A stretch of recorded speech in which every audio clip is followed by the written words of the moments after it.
beginning. Now, I happen to like science. We collect science textbooks. I love science. We go through all kinds of fun stuff. I teach science kind of stuff. Man, I really am enthralled with it. Some people say, Eric, the reason you say so many bad things about evolution or you talk about how it doesn't work is because you don't like science. You got to be kidding me, man. I really do. I enjoy science. Matter of fact, let me do this here real quick.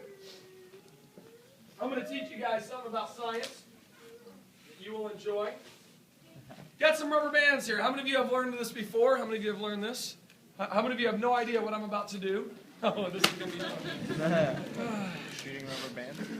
All right, here we have some rubber bands, all right? There we go. Got a blue one, a pink one, and let me get an orange one. Let's have a little competition. Can you help me out here? Can you do this? I'm going to give you the pink rubber band. Stand right up here. What's your name? Thank you for volunteering, by the way. What is it? Rhonda, thank you for volunteering. And then I need a young man. Can you help me out here? What's your name, sir? Peter. All right, I'm going to give you the blue one. We got the pink one, the blue one, and I got the orange one. Okay, we're going to see who can shoot this rubber band the farthest. The winner gets $100. No. It's prize money. It's not gambling, so it's okay. All right, we're going to let ladies go first so we can know how far we have to go to beat them.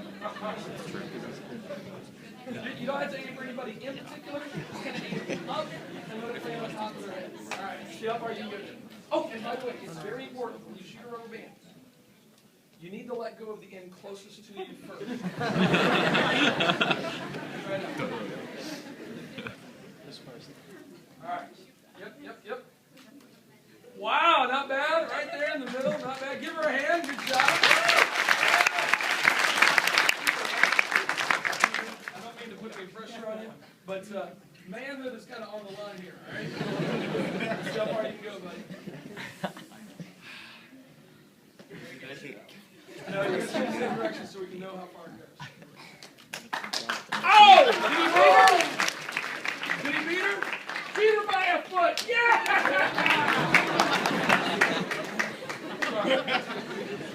All right, now I'm going to shoot mine. I think I can beat that. Let's try it. But you know, I've shot rubber bands before. It wouldn't be fair if I shot them right here. I should probably back up. Let me, it's not really fair. Let me, come over here. All right, there we go. All right. Now, you guys in that back door back there, can you spread apart? All right. I'm going to shoot mine from here, okay? All right, here we go. Ready? If you're quiet, which you guys have been, thank you. You can hear this one go through the air. Ready? You guys really do need to move out of the way. Okay? You don't want to? That's fine. Here we go. You're Russians. I can take it.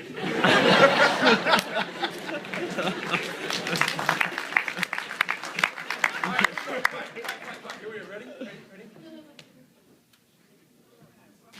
Oh, I know. I just won a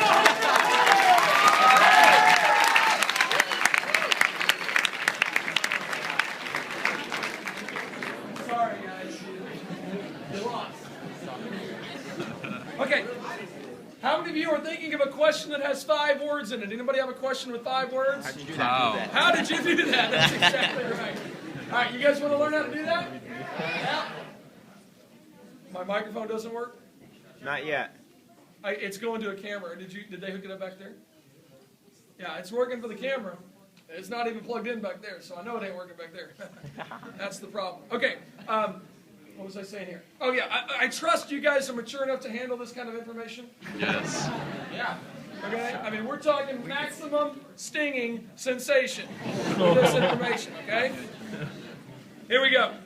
The rubber band has got 2 sides, okay? This side over here we're going to call the spirit, and this side over here we're going to call the flesh. So this is the what? Spirit. And this one is the flesh. Okay. Now, if we shoot the rubber band the normal way, which was demonstrated, we pull back and we put the same amount of tension on the spirit and the flesh. We pull it back and we let it go to see how far it'll go. Here's the problem. If you could watch it fly through the air in slow motion, the flesh and the spirit would be going back and forth, hitting each other, causing all kinds of internal turbulence and friction, decreasing forward momentum. So The secret to high-speed velocity through a fluid medium, such as the atmosphere, which of course is going to create resistance or turbulence, is to minimize all resistance, right? Here's how we're going to do that. I'm going to put a whole lot more emphasis on the spirit than I do on the flesh. Watch this. I'm going to take the spirit and I'm going to tighten it 50% tighter than the flesh.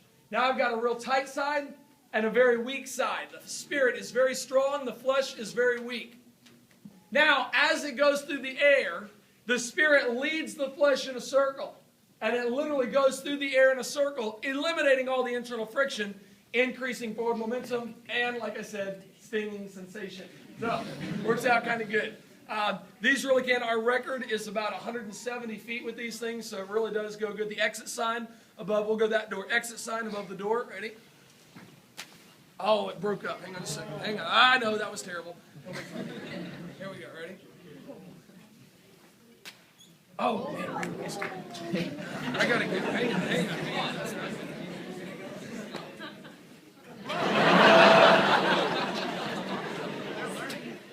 Oh, there we go. So now you guys know how to shoot a rubber band, right? Did you teach Steve? By the way, I know you guys all have one more question that you'd like to ask me. Can I have No, one? you may not. All right. I love science, I really do. But here's the problem in the textbooks today. They're not really teaching, or they're teaching science, but they're mixing some faith in with the science textbooks today. Let me give you an example. This textbook right here shows the Grand Canyon. Look at what it says about the Grand Canyon. It says, over millions of years, the Colorado River has carved out the Grand Canyon from solid rock. Okay, I think carved out of solid rock. Well, that's what I want to ask you guys. Is that, I want you to notice what they've done here in the textbooks. They've made a statement, and they've combined faith with fact. Let me show you how. It is a fact that the Grand Canyon exists. Does anybody want to argue with that? I've never seen it. You guys are Russians. You like to argue. Are you sure? No, obviously we're not going to argue with that fact. Okay. How did the Grand Canyon get there? Flood. We've got two different interpretations. An evolutionary interpretation and a creationist interpretation. The evolutionist says it formed slowly with a little bit of water and lots of time. The creationist says, no. It formed very quickly with a lot of water and a little bit of time. Here we have a fact and two different interpretations of the fact. I'll give you another example. The earth today has layers of sedimentary rock.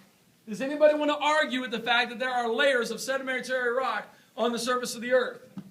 No, we're not going to argue with that. Now, how did those layers get there? We got two different interpretations. Millions. The evolutionist interpretation says those layers form slowly over millions of years. The creationist interpretation says, no. All those layers were formed during Noah's flood. Here we have a fact and two different interpretations of the fact. I hope this isn't too confusing. That's why I made the chart for you, okay? Here's the problem. Evolutionists are always trying to erase the line between the fact and their interpretation of the fact. They try to take that line out and make it sound like their interpretation of the fact is actually part of the fact, when really it is not. Here it is in the textbooks. The Colorado River is cut through layer upon layer of rock over millions of years. They just tied their interpretation of the fact to the actual fact itself. And, in fact, we know that that is impossible. That the Colorado River could never have formed the Grand Canyon. I'll tell you why. If you built a large dam across the Grand Canyon, it would be big. Really big, over 1 mile tall. And eventually a huge lake would form up behind the Grand Canyon. Here's why. The snow line right here, the white stuff called snow, that's telling the story of what happened here. This is the Grand Canyon, and it's running right through an area of land called the Kaibab Uplift. The Kaibab uplift is 6,900 to 8,500 feet above sea level. Well, the Grand Canyon, get this, this is important. The Grand Canyon, that river, the Colorado River that flows through the bottom, it starts back here at 2,800 feet above sea level. By the time it comes out the bottom, it is at 1,800 feet above sea level. Well, we got a problem here then, guys. Couple of facts to consider about the Grand Canyon. Point number one, the top of Grand Canyon is higher than the bottom. Can everybody figure that out with no help? Yes. Got that? Okay. Point number two, the river runs through the bottom. Everybody got that one figured out? No help there? Okay. Point number three, the top of Grand Canyon